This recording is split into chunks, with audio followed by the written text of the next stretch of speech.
And that actually is my motivation for running Boston, is I wanted to be a black woman that can wear a Boston Marathon jacket.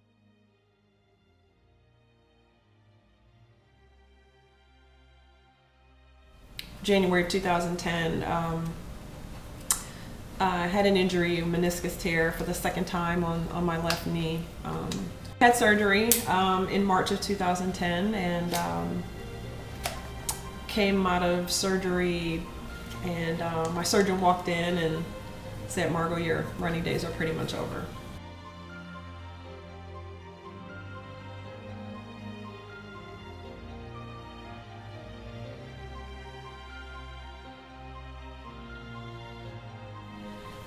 Feeling quite sorry for myself and upset, and decided to pray. That's what I did that day. I prayed. I asked the Lord to let me run without pain.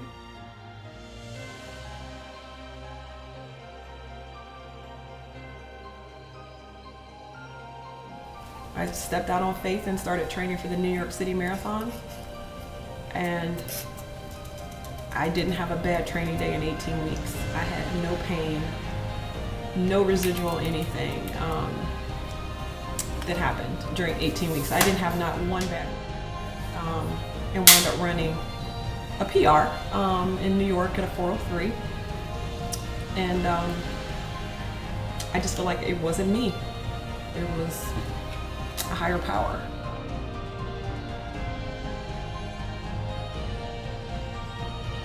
But in 2012, I started to believe that maybe just maybe.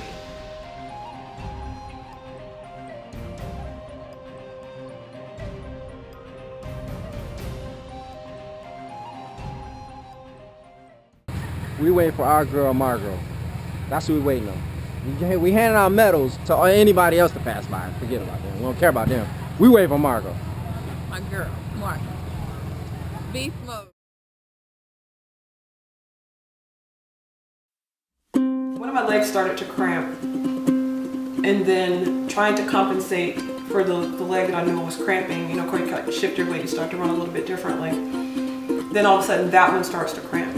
It's been 3 hours and 44 minutes.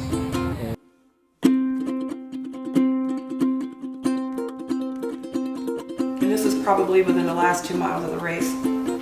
So I had to slow down considerably to try to keep them from popping all together. And then I just would have had to walk, which I would have missed it. So I had to slow down considerably, cross the last street intersection that I had to. I could see the balloon finish line. And as I got closer, I don't think the friends there were expecting me quite then. And all of a sudden I hear,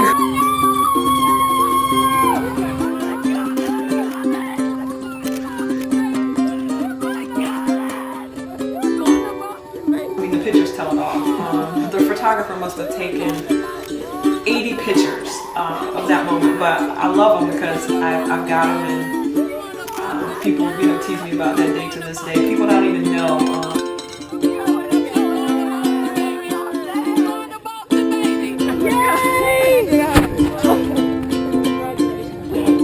That was and a lot of people there, you know, I've gone to other races, and they'd be like, "You're the one who qualified for Boston, right?"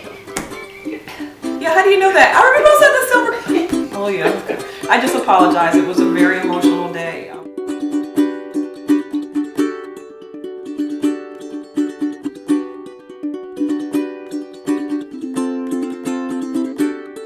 It was just something that I wasn't quite sure would ever happen. But then when I felt that I was positioned to do it, you still got to make it happen. I mean, 26.2 miles is a freaking long way.